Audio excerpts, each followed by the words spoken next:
Welcome to another episode of TUC Half Hour, an initiative of the Trade Union Congress of Nigeria. My name is Faiz Osui, and today we will delve into one of the most pressing issues affecting Nigerians right now, the soaring price of petrol. With fuel prices hitting over 1,000 naira per litre, the impact is being felt across all sectors of the economy and in our daily lives. However, the Trade Union Congress of Nigeria is calling on the federal government to create a special foreign exchange window for oil marketers, allowing them to access dollars at a cheaper rate. This, they say, will bring down the price of fuel significantly. But what does this mean for the country at large? Today's episode will explore the press briefing by the TUC President and the potential implication of this crucial ask. Stay with us. We'll be right back after this break.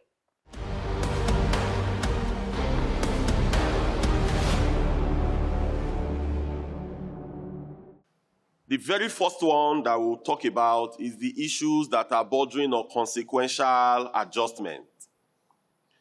As of today, if you could recall, a few weeks back, at the federal level, there was an agreement reached between the Joint Negotiating Council and the head of civil service, or Salaries and Wages Commission also included, on what the consequential adjustment for the new minimum wage should be. Because as we have often opined, that what is much more important, beyond what the value or what the figure of the new minimum wage is the consequential adjustment, because that is what literally affects everybody that are workers. Because the minimum wage is for grade level 1, step 1. But for someone who is an assistant director, a deputy director, a director, a senior officer in the civil service, what affects that person literally is that consequential adjustment. And that of the national has been carried out, but we realize that several states, they have not even started the conversations around consequential adjustment. And for us, that is key. It is key because, as you know, the economy is biting hard. Things are relatively difficult. And that was one of the ways we could have ameliorated the challenges that workers are subjected to. So we are hereby calling on all the states of the Federation to quickly dispense with the issues of consequential adjustment. And it must also be done in good faith. It must be done in good faith. It must be done with all level of transparency so that the workers at the state level, as well as the workers in FCT, would start enjoying the impact of the consequential adjustment. Then, having said that, as we rightly noted, that there was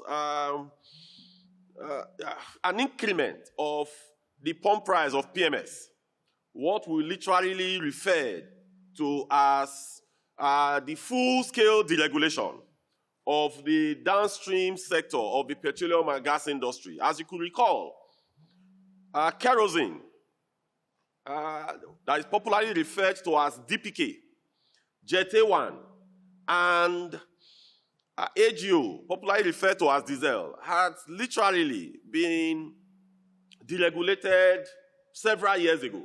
So what was remaining was the PMS. And if you recall vividly, comrades, that when the President of the Federal Republic of Nigeria assumed the mantle in Eagle Square on the 29th of May, 2023, you remember the famous word, subsidy was gone.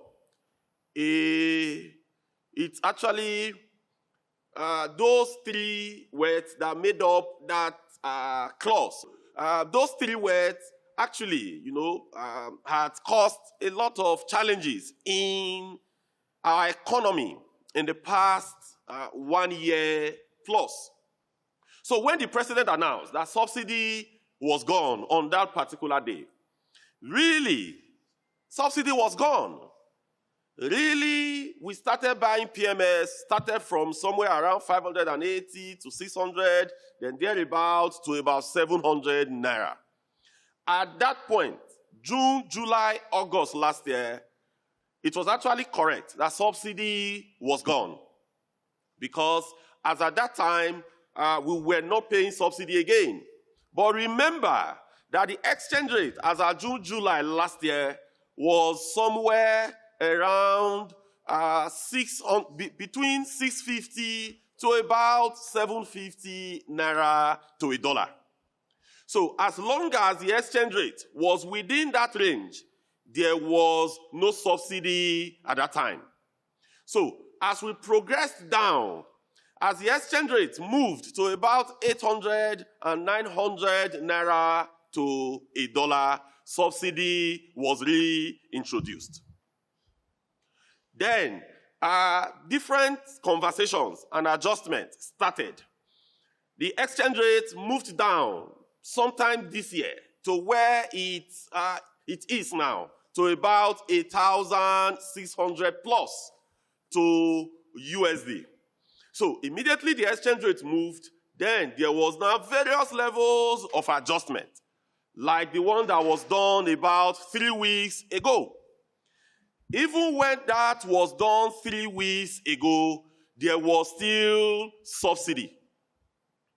Because as at then, NNPC was the sole off-taker from Dangote Refinery, and NNPC was not selling to the marketers at a subsidized rate. So there was still subsidy. If you all remember,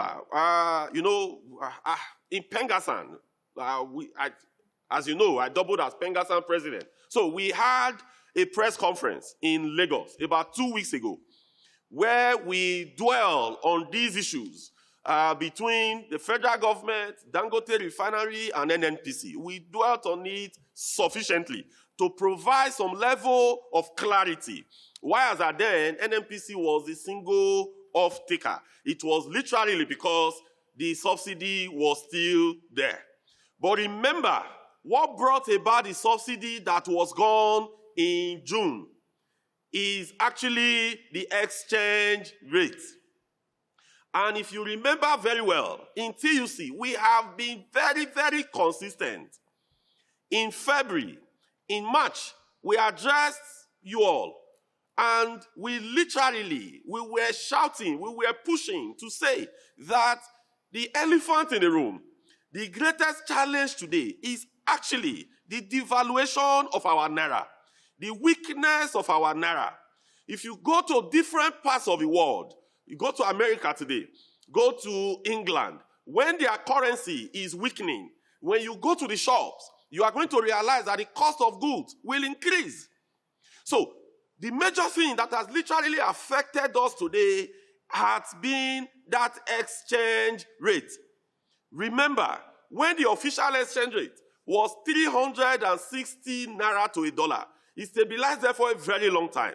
If you remember that the cost of, or the price of AGO, popularly referred to as diesel, was somewhere around 250 naira. The price of diesel was 250 naira. The reason was because the exchange rate was 360 naira to a dollar. But today, the price of diesel hover between 1,200 to 1,400. The reason it oscillates between that is because our exchange rate has plummeted to where it is today. So that has been the biggest devil and the biggest elephant in the room. So, comrades, as we progress, when we talk about energy security, there are 3 principal things that we dwell on when you talk about energy security. 1 is the energy available. 2 is the energy accessible. 3 is the energy affordable. These are the three things. Because if energy is not available, even when the price is cheap, you cannot have access to it. Even when the price is cheap, you now have little supply. That means no availability. What is going to happen at the end of the day is that you are going to have speculators. You are going to have the demand. So the higher demand will be chasing very few, reduced quantity. So availability is key. If you remember, even when PMS, for example, was selling for 160 naira per litre, whenever it is not available, whenever the quantity reduces, what happens to the price? You have marketers, they will start increasing the prices. In fact, in some places, they will leave 165 naira in the pump, but they will not be using calculator to calculate for you because you will buy more. By then, you are going to have black marketers who are profiteering from the system. The reason is because the energy is not available. The product is not available. So when it's not available, you always have distortion in the market. So we must do everything possible to address the availability. Today, the challenge that we are facing today, that you still see queues, even when the last time the price was increased. But we still have queues, literally, in every part of Nigeria. The reason we have queues in every part of Nigeria is because of the non-availability. Because if you look at this chart, we obtained it from our members that are Penkasan members, that is an affiliate of TUC, working in NMDPROA. Remember, NMDPROA is the regulator of the downstream sector of the oil and gas industry. If you look at the truckload from Dangote refinery, since we started obtaining this product from Dangote, if you look at it, it is somewhere average of about 8 million liters per day. That is what we get out from Dangote refinery. So I can avail members of the press a copy. So this is what we get out from Dangote refinery. So because we get this out from Dangote refinery, and literally, importation was paused. So, but our daily consumption as a country, at a time it was put at 50 million liters per day. At a time it was put at 45 million liters per day. But we think that with about 35 million liters, we should be fine and we should be okay as a country. So, if what we need as a country per day is 35 million liters, and what is shipped out from Dangote refinery is average, because at times you have 11 million liters, at times you have 5.09 million liters, 8.55 million liters. But this is not sufficient. It cannot take us as a country. So because of what we ship out from Dangote refinery on a daily basis is not sufficient, that is actually why today we still have queues cut across all parts of the country. Because of the issue we talked about earlier, the issue of availability. Then also, on the issue of accessibility, at the time, it was only an NPCL that was the sole off-taker from Dangote refinery. When you talk to Ipman, they tell you that they don't have access to get this product out from the refinery. When you talk to Mema, when you talk to Dapman, the story literally was the same. So we had challenges regarding accessibility. Then the last one is the issue that dwells on affordability. And affordability is key to us because energy PMS today in Nigeria literally is used by every single household. Even a household that doesn't have a car, you are going to have a pass my neighbor generator because of our light issues as a country. The welder on the street, the vulcanizers that are working literally everywhere, literally depend on this product to be able to survive. The barber that is out there depends on this product. So, PMS cut across every strata of a society, from the rich, the middle class, and the poor. So, it's one thing that is key for the survival of an average Nigerian. So, the issue of affordability is key. And as we have said, that the affordability today, the major challenge in that affordability today is actually the exchange rate.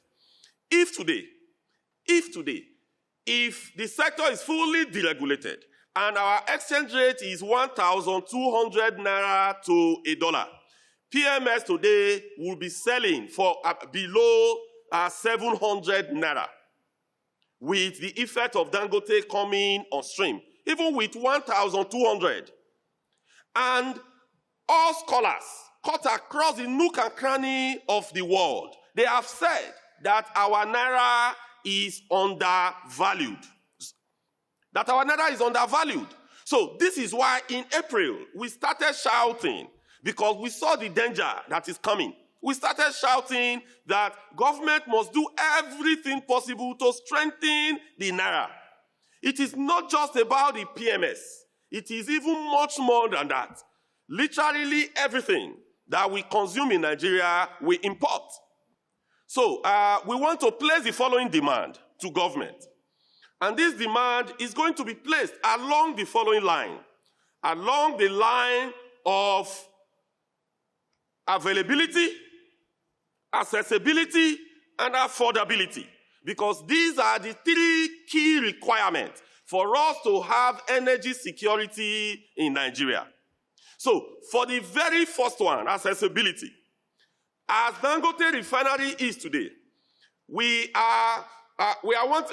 want government to, through the regulator of the industry, NMDPRA, to give licenses to all marketers to source for products from Dangote Refinery if he has the volume to give to us in Nigeria today, the 35 million liters minimum per day that we consume.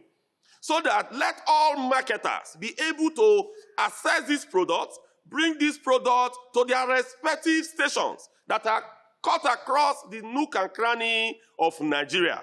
That is number one, regarding accessibility. Then the second one that touches on availability. First, we need to know what is the production capacity of Dangote Refinery today. We understand that we need, the refinery capacity is 650,000 barrels per day. We understand that. Our full production, that could give us maybe something in excess of 50 million liters. So today, what is the production level of Dangote Refinery? Do we have the capacity today that will be able to go across the nook and cranny of Nigeria? One thing is to produce. Another thing is to evacuate. So even if today, Dangote Refinery is producing 35 million liters, do we have the capacity to be able to evacuate 35 million liters per day from that refinery? So that question, we call on the regulator to provide us with that answer. We must know, do we have the quantity in country that will be able to resolve the issues of availability? If we don't have the quantity in country, we want government and through the regulator to be able to speed up all the necessary support and approvals to Dangote Refinery to be able to get to that level where we could have excess of 40 million liters per day. It is key, because if it is not available, it's a problem. But if, for example, the production today from Dangote Refinery is, let's assume, 15 million liters, it is not sufficient. So, while efforts are being made to ramp up production from Dangote Refinery, what we are demanding is that we should look for every other means. As we are ramping up production, the difference, we should source for that difference and bring it in for a while until Dangote is able to get to that level where the production will be sufficient to go across the nook and crannies of Nigeria. So for us, that is key, because that will sufficiently address the issues that are borders on availability. Then the last one is the issue bordering on affordability. And that what we have demanded before is still the same thing that we are demanding today. An affiliate of Trade Union Congress of Nigeria has actually placed that demand about 2 weeks ago as well. Like I said here, if government today makes a special intervention in that sector by giving effects to Dangote refinery at 1,200 naira to $1, PMS price today is going to crash much more below 700 naira to per liter of PMS. So the demand is that government should create a special FS scheme for that purpose. There is no government in the world that doesn't intervene in its critical sector. And the critical sector in this case is the energy sector. We shouldn't leave it to the vagrancies, to the seesaw of our naira. We shouldn't leave it to the vibration and the gyrations today that we are having regarding our naira. So when that special intervention is done, the PMS price will even go below. It is going to go below where it was moved from. It was moved from about 800 naira plus. But when that intervention is done, it's going to go sub 700 naira. Some of you may ask, why FX again? Government said they are selling crude to Dangote refinery using, with our local currency, naira. But, you know, crude is priced in international, it's an international product. So it's actually priced in USD. But all you now do is that you have to convert the value from the USD to local currency. So the question is that, what is the exchange rate you are using to do that conversion? Is it the NAFEM exchange rate? Because something must be used to convert. So that exchange rate today, as we know, is NAFEM exchange rate. That is bordering around 1,600 naira plus. But government can intervene in that sector by what we have opined earlier. If that is done, in that case, you are not subsidizing even consumption. You are subsidizing production. That will even help Dangote refineries to even employ more Nigerians and make its operations much more efficient. And that will crash the PMS price to where it was as at June last year. Then in terms of the Port Harcourt refinery, as you know, several dates have been given on when the refineries will start. Several dates have been given, but those dates have not been met. The only thing that we can confirm today is that work is actually going on in the refinery. If you go to Port Harcourt refinery, a lot of work is actually going on there. You have over 2,000 people hired by the contractors that are working in the facility. If today, for example, you know, the Port Harcourt refinery we have been talking about that we come into product or operations is actually the old Port Harcourt refinery. The quantity that it will add to our stream is very limited. So let's not be lost with the fact that if Port Harcourt refinery start working today, the PMS challenge will be solved. No. I'm not sure that the total PMS that will come out from that old Port Harcourt refinery will be up to 5 million liters. But it is good. It needs to work. Even if it is serving just the South-South region, it is okay. So it needs to work. Even if it's 2 million liters that it is bringing into the stream, it is something. It needs to work. So even as they are working on the old Port Harcourt refinery, effort must also be made. They are also working on the new one as well. But when it will come on stream, we cannot ascertain that. But from our members of Pengasan, that are currently in the refinery, supervising most of the contractors that are there, they give us report periodically that the refineries, that they are working, but they've not been able to meet the timeline. So there is no way we can, it's government that should tell us when the refineries would work.